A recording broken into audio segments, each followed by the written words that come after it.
Hello again, everyone. Edwin Leonard back once again. In this YouTube astrological segment, I'm going to be dissertating and talking about the Sun transiting the 11th house in a natal chart.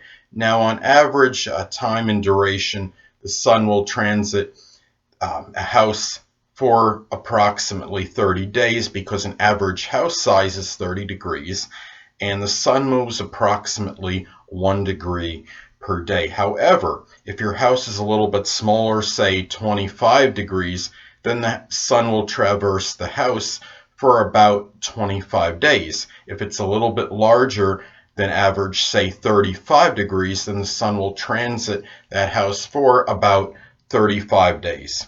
So anyway, people, the one thing that stands out to me, if you have the sun transiting your 11th house, there might be more of an emphasis and need to shine in matters connected with goals, your aspirations, and perhaps even humanitarian endeavors. There may be more of a need to emphasize friends in this period.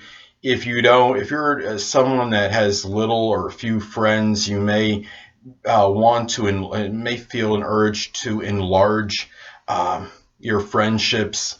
You may feel more gregarious with friends and more outgoing, more amiable with them. You may emphasize a lot more sociability in general. There may be more of a need to do things where you'd be collaborating on projects with others as opposed to doing them by yourself. There might be also perhaps a greater interest in esoteric subjects such as astrology. There may be more, you might be where you might have a lot of profound ideas and perhaps even ingenious or innovative ones, even some that might be eclectic.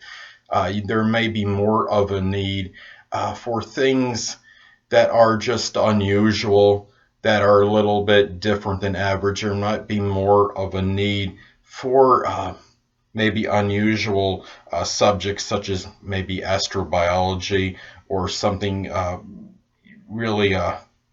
There can be something where you might feel maybe this need more to do things in a very strong group oriented manner.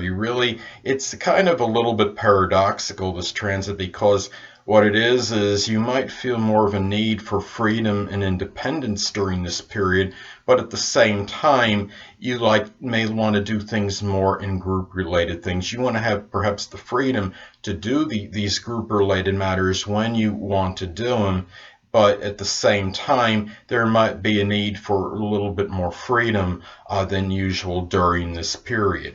So, and also, if you have stepchildren, I guess you could say if applicable, then they may figure a little bit more prominently in your life scheme than usual. There might be more of a need to do activities with them, such as, depending on their age, if they're very young, if they're kids, taking them to an amusement park, for example, going out with them, just doing more general activities and having a more increased involvement with them in general. Now, this could be something also where in this period you might feel more of a need, perhaps for social networking. If you currently go on the internet consistently, like a lot of people do, there might be even a more need for it, and to enlarge perhaps your contacts and your interactions with people on the internet. If you're somebody that generally doesn't go on there or goes on really not very often, very sporadically, there might be more of a need to be on there. If somebody that's hardly ever on the internet, you might see yourself being on there more frequently and wanting to perhaps expand your circle of contacts, as there could be a greater need for networking during this period. There also might be more of a need for like reform, and maybe there might be interest more in like human rights advocacy or something so similar. So the thing is, this is a period where you're kind of going outside the box, and your ideas and that way of thinking might be a little bit more unorthodox than usual, even if your chart leans toward a more conservative type of personality. So, and the thing is, this could also be the period where you focus strongly on what you want to aspire and the goals, the things you want to attain, and really giving yourself maybe that strong direction needed in order to attain these things. And really, this could be a period of a lot of selfless activity, more so than usual.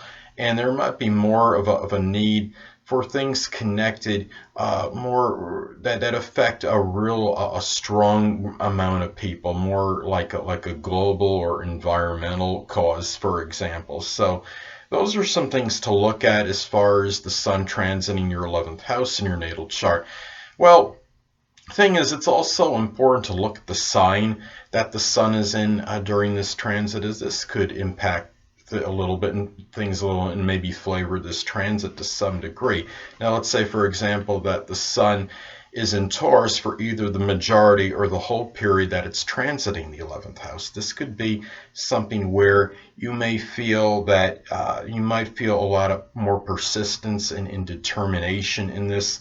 And it could be something where maybe you might feel your goals and aspirations, it might be something Taurus related. It could be something like being a stockbroker, for example, or some kind of financial advisor, something connected with finance or banking, perhaps as an example. And say if the sun was transiting in the 11th house in Gemini for either the majority or the whole period it was transiting in the 11th house, you might be pursuing goals and aspirations, perhaps with a lot of vivaciousness and with a lot of variety and versatility would be another way of looking at that. Now, also it's important to look at the aspect, if any, that is made from this, or I should say, look at your aspects that are made during the time of this transit of the sun transiting the 11th house. This could impact things a little bit, and really it could indicate, like, say if you have predominantly negative aspects, there might be some difficulties in the 11th house things, such as the sun transiting 11th house things, such as perhaps the stepchildren, for example, if you have them. Things connected with goals and aspirations, humanitarian endeavors, friends. Now, let's say, for example, if the sun is making a square in conjunct or opposition to your natal Jupiter during this period, well, this could give perhaps a little vacillation, distortion of energy for that small period that it makes that adverse aspect to your natal Jupiter. It could indicate that you might have strong periods at one point of exuberance and optimism, and then you might go the other way to more pessimism and negativity in connection with this transit.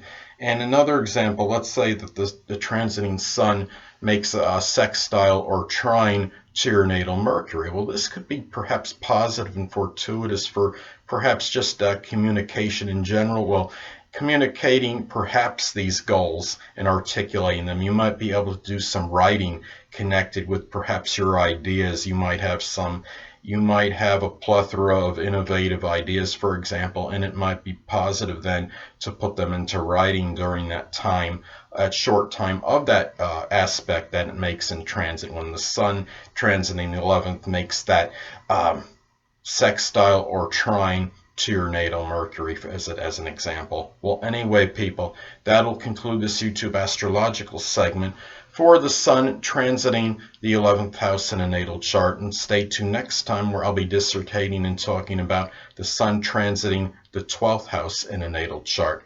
Two things I want to get with you on before I head out. Firstly, the stars may impel but do not compel. And secondly, never isolate any single astrological element, aspect, planetary placement, position, configuration, influence, or what have you, and make an analysis of a person, astrologically speaking, based on this alone, because astrologically speaking, the person is the sum of all their components in their natal chart and not just one. Until next time, people, stay well.